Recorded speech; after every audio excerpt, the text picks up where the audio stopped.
Heute lohnt es sich für euch besonders dran zu bleiben. Denn in diesem Video habe ich gleich mehrere Sachen, die für dich interessant sein könnten. Im kommenden Video soll es in erster Linie darum gehen, wie kann ich die Konzentration in meiner Trainingseinheit für dich als Trainer, aber auch als Spieler deutlich maximieren.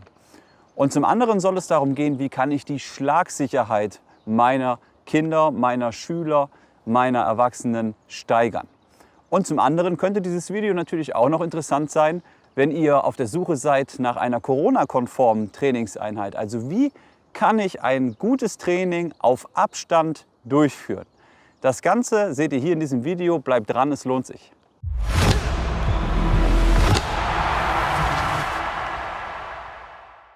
Hallo und willkommen zu einem neuen Video. Ich bin der Martin und heute lohnt sich das Einschalten ganz besonders. Denn ich habe für euch heute ein tolles Trainingskonzept, ein tolles Trainingsprinzip, was ich euch vorstellen möchte. Und mit diesem Trainingsprinzip erreicht ihr vor allen Dingen die Steigerung der Konzentration eurer Spieler. Wenn du dieses Video jetzt über Facebook oder Instagram siehst, dann kann ich euch nur empfehlen, drückt bei YouTube auf die Glocke, abonniert meinen Kanal und dann seht ihr alle meine Videos zuallererst. Kommen wir zu dem Trainingsprinzip, was ich euch heute vorstellen möchte. Wir haben es eingangs gesagt, es geht um die Steigerung der Konzentrationsfähigkeit. Aber was heißt das genau? Konzentration entsteht eigentlich immer dann, wenn ich ein Ziel vor Augen habe, wenn ich eine Aufgabe habe. Wenig konzentriert bin ich, wenn ich einfach ohne Ziel drauf losspiele. Und das ist etwas, das solltet ihr als Spieler und natürlich auch vor allen Dingen in eurem Tennistraining nach Möglichkeit vermeiden. Das heißt, meistens geht die Trainerstunde ja so los, dass die Spieler sich einfach einspielen und spielen den Ball blind hin und her. Und das solltet ihr auf jeden Fall vermeiden. Ihr solltet Ziele geben, damit die Konzentrationsfähigkeit eurer Spieler oder die Konzentrationsfähigkeit für dich als Spieler, wenn du mit einem Partner spielst, einfach erhöht wird, dass ihr besser an euren Stärken und Schwächen arbeiten könnt und vor allen Dingen eins, viele Ballwechsel entstehen und viele Schläge gemacht werden. Denn ihr seht, jetzt sind wir am Anfang der Sommersaison und gerade wenn es von der Halle hier auf den Sandplatz geht, auf den Ascheplatz geht, dann werdet ihr sehen, wenn ihr sofort einfach blind drauf losspielt, dann hat das relativ wenig Effektivität. Das Trainingsprinzip, was ich euch zeige, eignet sich aber auch perfekt, um ein Corona-konformes Training durchzuführen. Ihr wisst, wir haben jetzt im Moment noch Einschränkungen und es ist wichtig, dass wir ein kontaktloses Training durchführen. In manchen Bundesländern ist doppelt erlaubt bis unter 14 und in manchen Bundesländern wieder nicht. Und es ist ein komplettes Wirrwarr, aber wir sind uns ja in einem einig, wir müssen im Moment kontaktlos unsere Trainingsstunde durchführen. Und da eignet sich jetzt das, was ich euch vorstelle, ganz besonders. Wir wollen also eine Trainingsstunde durchführen mit hoher Konzentration und vielen Schlägen, mit viel Wert auf Rhythmus, auf Kontinuität, auf gleichmäßige Grundlinienschläge. Das ist das Ziel der Stunde und so könnt ihr das Ganze jetzt aufbauen. Punkt 1. Ihr legt als erstes ein Team fest. Wenn ihr 4 Spieler seid. Wenn ihr natürlich ein Zweiertraining habt, also 2 Spieler in eurem Training, dann ist relativ klar, spielt der eine gegen den anderen. Wenn ihr 4 Spieler seid, macht ihr 2 Zweierteams und die spielen bis zum Ende der Stunde gegeneinander. Punkt 2. Und hier kommt das Grundprinzip. Also das Grundprinzip ist, dass die Stunde aufgebaut wird in Schlagsicherheit, Rhythmus, Miteinander und Schlagsicherheit und Rhythmus in Kombination mit Wettkampf und Punktausspielen gegeneinander. Das ist das Prinzip. 2 Teile. Erster Teil miteinander, zweiter Teil gegeneinander. Punkt 3. Bei den Übungen sollen die Spieler selbstständig anspielen. Das heißt, der Trainer macht kein Traineranspiel, sondern die Spieler sollen untereinander, miteinander spielen. Ziel ist es bei diesem Training, bei dieser Art von Training jetzt nicht unbedingt auf Technik einzugehen. Also es ist ein kleiner, nur ein ganz geringer Teil sollte technisch bedingt sein. In erster Linie soll im Vordergrund stehen, dass die Spieler und dass ihr als Spieler viele Wiederholungen macht, viele Kontakte habt und auf Schlagrhythmus und eben auf Schlagsicherheit spielt und euch dadurch verbessert. Punkt 4. Jede Übung, die ihr durchführt, hat ein Ziel. Es muss immer ein Ziel gegeben werden.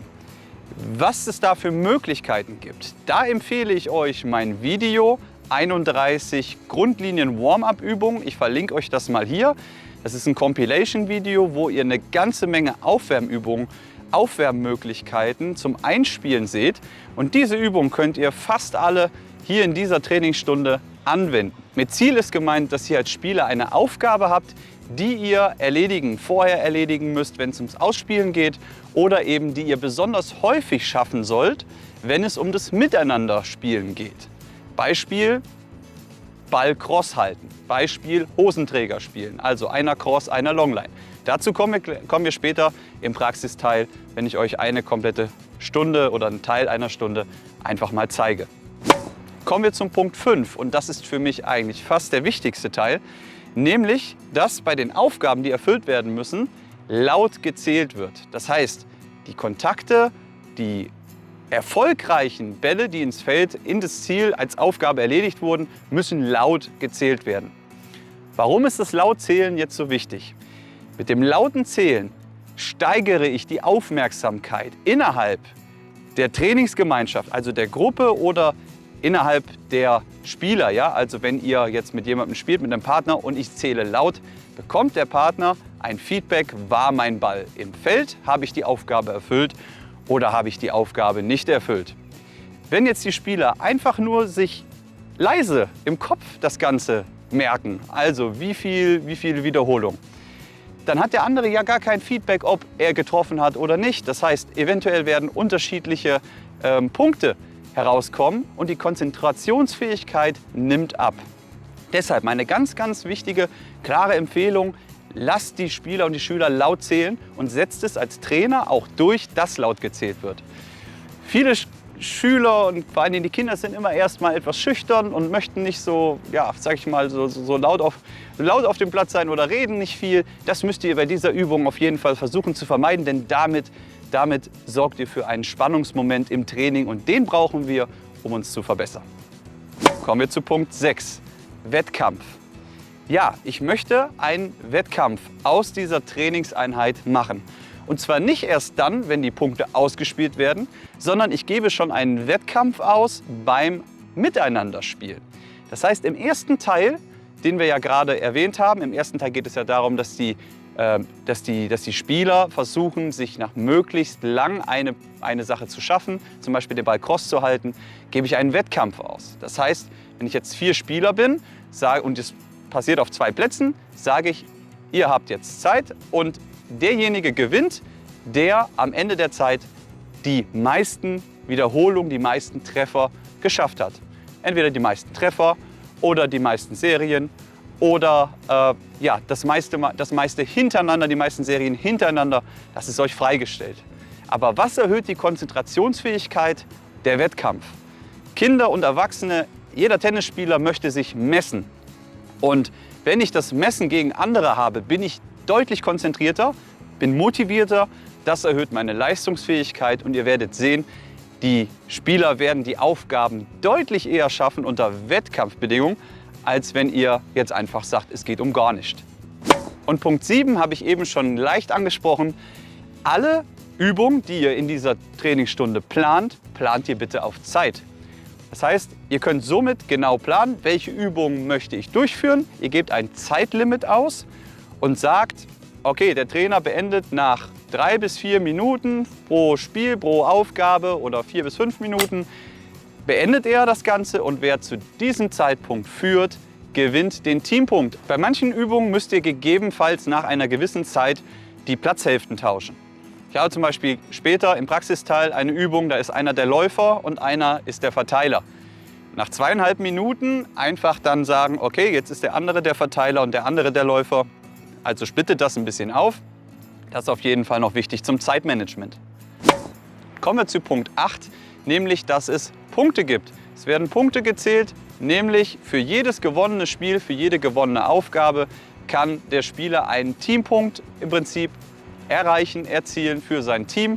Also wenn wir 2 Plätze haben und die Aufgabe hat darin bestanden, schaffe den Hosenträger so häufig wie möglich und auf der einen Seite hat das Team A gewonnen und auf der anderen Seite das Team B, steht es nach Ende dieser Runde 1:1. Und dann kommen wir zu Punkt 9. Dann gibt es nämlich am Ende einen Endsieger, einen Stundensieger. Also das Team mit den meisten Punkten, was am Ende die meisten Punkte gesammelt hat, ist der Stundensieger. Und damit haben wir eine komplette Competition. Wir haben einen Sieger am Ende, der vielleicht dann auch zur Belohnung vielleicht nicht 20 Liegestütze machen soll. Also wenn ihr so einen kleinen Einsatz, sage ich mal, eingebt, also Verliererteam muss 20 Liegestütze machen und so weiter, dann lohnt sich das Ganze nochmal doppelt. Dann sind die Spieler natürlich noch mehr motiviert. Das war es zu den 9 Punkten dieses Trainingsprinzips. Und jetzt seid ihr natürlich mit Sicherheit gespannt, wie sieht das Ganze in der Praxis aus. Schauen wir es uns an. Los geht's. Also gehen wir mal rein in die Trainingsstunde. Wir starten mit dem ersten Teil der Trainingsstunde, nämlich, wisst ihr es noch, ja, Schlagrhythmus und Schlagsicherheit miteinander. Das heißt, die beiden Teampartner spielen jetzt miteinander. Und hier kommt die erste Übung, die man zum Beispiel machen kann. Das sind alles nur Vorschläge. Hier zum Beispiel Verteiler und Läufer. Auf der einen Seite steht eine Spielerin, die verteilt die Bälle links und rechts. Die andere Seite ist die Läuferin und muss den Ball einfach nur zurückspielen. Sieger von dem Spiel ist hier, wer die meiste Serie ohne oder die höchste Serie ohne Fehler geschafft hat.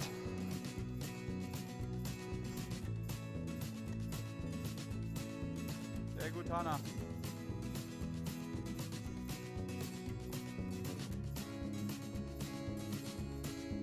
Ratsam bei so einer Übung ist es sicherlich, dass ihr wenn ihr jetzt ein Zeitlimit von 5 Minuten habt, dass ihr nach 2,5 Minuten dann sagt, okay, jetzt ist Wechsel, die eine Seite ist jetzt die Verteilerin und die andere Seite die Läuferin. Kommen wir zur zweiten Beispielübung. Grand Canyon. Grand Canyon, eine meiner Lieblingsübungen. Ich werde dazu in Kürze einen Drill of the Week für euch machen. Drill of the Week jeden Freitag 5 Uhr, 17 Uhr deutscher Zeit auf diesem Kanal. Dort stelle ich immer eine Übung vor und zum Zeitpunkt dieses Videos habe ich das noch nicht online, aber ich werde es euch dann hier verlinken. Also wenn ihr mehr von diesen Übungen, mehr von dieser Art von Übungen haben wollt, dann schaut da mal rein. Worum geht es bei Grand Canyon? Ihr seht jetzt hier, 2 Spieler stehen vor der Linie und spielen sich die Bälle hin und her. Es darf nicht nach hinten über die Grundlinie rausgetreten werden, sonst ist die Serie beendet. Die Spieler sollen versuchen, so häufig wie es geht, den Ball länger als T-Linie zu halten und die höchste Anzahl an Wiederholungen in Folge ist hinterher dann der Aufgabensieger bzw. der Sieger dieses Spiels. Und hier noch ein Beispiel für den ersten Teil eurer Übungsstunde, nämlich halbes Einzelfeld. Und die Spieler spielen abwechselnd Vorhand, Rückhand, müssen Vorhand, Rückhand im Wechsel spielen. Und hier entscheidet einfach, wer die meisten Treffer, meisten erfolgreichen Schläge innerhalb einer bestimmten Zeit schafft. Kommen wir jetzt zur Beispielübung für den zweiten Teil eurer Übungsstunde, nämlich Schlagsicherheit und Rhythmus gegeneinander gespielt. Da könnte eine Übung beispielsweise so aussehen. Hosenträger, ganz klassisch Hosenträger, kennt ihr von einer meiner Übungen. Ich verlinke euch nochmal hier. Wenn ihr weitere Übungen zum Thema Hosenträger sucht, dann schaut da mal in dieses Video rein. Also hier ganz einfach, Anspiel von unten, die eine Seite spielt Cross, die andere Seite spielt Longline. Das Anspiel zählt schon als erster Crossball, die andere Seite spielt Longline zurück, die Seite, die angespielt hat, spielt noch einen Crossball und drüben die Seite spielt Longline zurück. Das heißt, dann ist ein Hosenträger geschafft und quasi der 5. Ball, Anspiel mitgezählt, ist dann der Ball, in dem das Spiel frei ist und die Spielerinnen jetzt hier den Punkt gegeneinander ausspielen. Eine weitere Übung, die ich euch jetzt zeige, muss einfach eine gewisse Anzahl an Bällen vorweg Cross gespielt werden. Beispielsweise 3 Bälle, 4 Bälle, erst Cross halten, danach ist das Spiel frei. Sehr simpel, aber effektiv. Immer erst die Aufgabe schaffen und dann ist der Punkt auch frei und darf gezählt werden. Und wenn es die Corona-Regeln bei euch zulassen, dann empfehle ich euch, am Ende der Stunde noch ein absolutes Highlight zu setzen, nämlich das 2:2, ein Spiel 2:2 gegeneinander. Ich zeige euch jetzt hier mal ein ganz tolles Spiel, was wirklich sehr anstrengend ist, aber immer für extrem viel Spaß sorgt. Hier spielen 2 gegen 2 Spieler auf einem Platz einen Punkt aus Und wenn der Punkt gewonnen oder verloren ist, also wenn der Punkt beendet ist, dann müssen die Spielerinnen als Doppel auf den Nebenplatz wechseln. Also der Trainer spielt aus der Mitte der beiden Plätze den Ball an und es wird der Punkt dann auf dem anderen Platz ausgespielt. Extrem rasant, schnelle Richtungswechsel, aber jede Menge Fun. Und man kann dann auch im Prinzip zum Abschluss dieser Stunde machen, zum Beispiel, dass dieses Spiel 2 Punkte oder 3 Punkte wert ist. Also dass das nochmal so ein richtiges Highlight ist, was nochmal mehr Punkte bringt.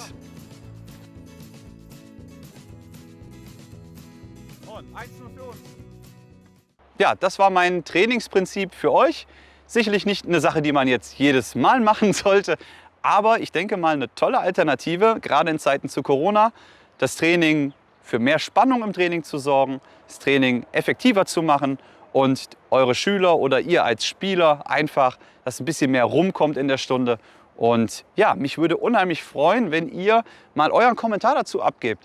Ja, was haltet ihr von diesem Trainingsprinzip? Wollt ihr das mal nachspielen? Hat es bei euch geklappt? Lasst es mich wissen in den Comments und dann sehen wir uns beim nächsten Mal. Danke für euren Support und bis dahin, euer Martin.